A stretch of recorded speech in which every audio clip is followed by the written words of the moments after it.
Ravi's fight is India's fight. Times Now campaign resonates in Parliament. Is the state scared of a CBI probe? Watch the News Hour debate tonight with Arnab Goswami at 9 p.m.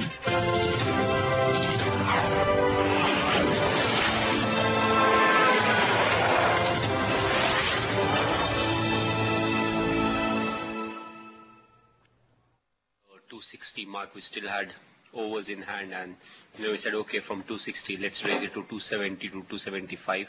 Then we had another good over. We said, okay, add another 10 runs to it. So we kept doing that and ended up with 300 runs, which I felt was a good score, but at the same time it needed us to bowl good areas, to get wickets with the new ball and all of that stuff. I don't think it was like a par plus score. I think it was close to par score, but still, if opposition, they would have batted well, they could have got those runs.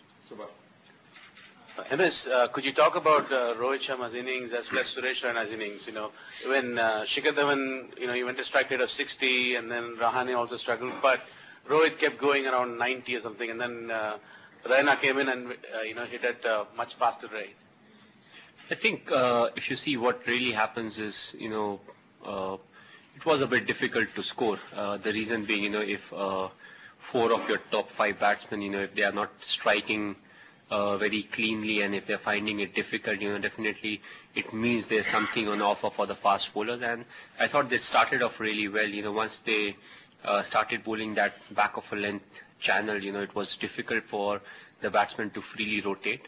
What could have been done was, we kept losing wickets. I felt once Ajinkya and Rohit, their partnership was building, they could have gone on and played maybe a few more overs. The reason being, if you have already played 35-40 deliveries, the new batsman coming in, if you are finding it difficult, he will certainly find it difficult. So he will have another 15-20 deliveries minimum, and that keeps piling up. So apart from that, I felt Rohit and Raina, they batted well. Rohit, the reason being, wickets kept falling on the other side, and still he kept himself very calm. His strike rate dropped, but still he knew if he's there and if he plays maximum number of overs, he can definitely score and score at a good pace. Raina, we all know, he's a natural stroke maker. He can, more often than not, what we have seen, he can go in and he strikes quite early. So it's always good to have somebody like him, batting at number 5. But overall, I think how they took the game forward was very crucial, because one more wicket at that point of time and you could have ended up, maybe close to 250 runs. Yeah. Captain, winning the toss turned out to be important, and also 7 matches you bowled out the opposition.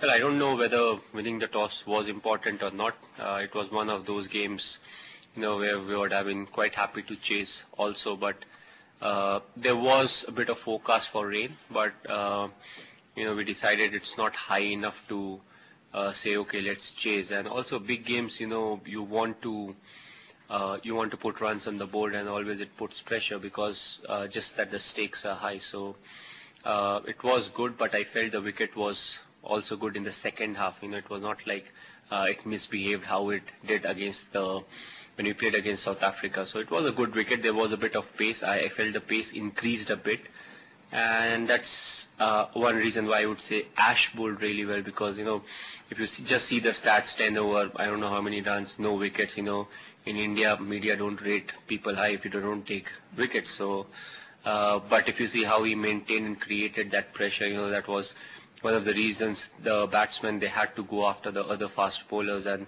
because of which we got wickets. So overall, very good by the bowling department.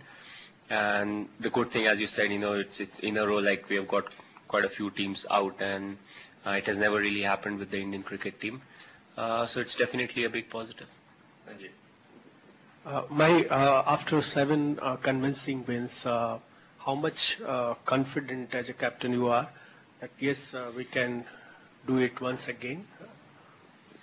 I think what's important for us is, we have scored runs in all the games, whether we are batted first or chased. and still we don't have our batsmen in the top 5 run scorers list for the World Cup, which means, everybody has chipped in, everybody has contributed, which is a good position to be in, especially in the knockout stages. And we'll have to keep repeating what we have been doing, as simple as that. You win a game, whatever you have done right, you have to keep repeating. Maybe the individuals who get the number of wickets, they will change. The batsman who scores runs, the names will change, but till we are scoring runs and we are taking wickets, that will be good for us. Miss, could you talk us through the power play phase? There was no mindless logging, but you still collected 50 runs. And did that play a crucial role in salvaging the innings back? I think power play is something we have done well on and off. I don't think we have consistently done well in the power plays. What actually went wrong quite a few times was the fact that we actually lost a wicket just before the start of power play. And then, you go into the first over and the second over, you lose one more wicket. And from that point, you can't really cash in, during the power play. And I felt what we are doing well over here is, we are playing proper strokes. But at the same time, what's important is not to consider power play as a lottery system where you're like, okay, 5 overs, we want to get 55, 60 runs. I think 5 overs, if you look for 35 to 40 and if you bat well, you will end up getting 45 runs. And not only that, it actually gives you a bit of momentum going into the slog overs, and with 2 set batsmen and the bowlers slightly on the back foot, you can accumulate more runs. So I feel in the last few games, that's what we have done, not aimed too high, but at the same time played quite a few proper cricketing shots, and that has really helped. Mahi, are you happy with the circumspect approach of the top order batsmen in the early overs, or do you think at least one of them has to play like, say, a Sehwag used to, by blazing away, so that there's not much pressure on the batsman to follow, or do you wish to keep wickets in hand all the time? No, if you see, Virupa was special, there are not many people around who can do what he does. And also you have to bat according to the strength that you have, and I feel both Shikhar and Rohit, they have been doing that well. And also the fact, you can't just go and slog. So whatever your strength is, back your strength, have a good approach about, what's really happening, what kind of an assistance the bowlers are getting off the wicket. And then you keep revising as to where you need to be at the end of the 10th over. Quite a few times we have seen there are few teams that have scored over 60 runs, but more often than not, I feel most of the teams are close to the 40-run mark or 45-run marks, on an average. So I think, a good start is important, and it may not always mean the number of runs. It can mean a good partnership and, batsmen being set there. MS, your thoughts on Shikhar Dhawan's catch? In today's era, usually fielders make it look very easy, but from a player's point of view, can you tell us how difficult it is and about the evolving fielding in that respect, catching on the boundary?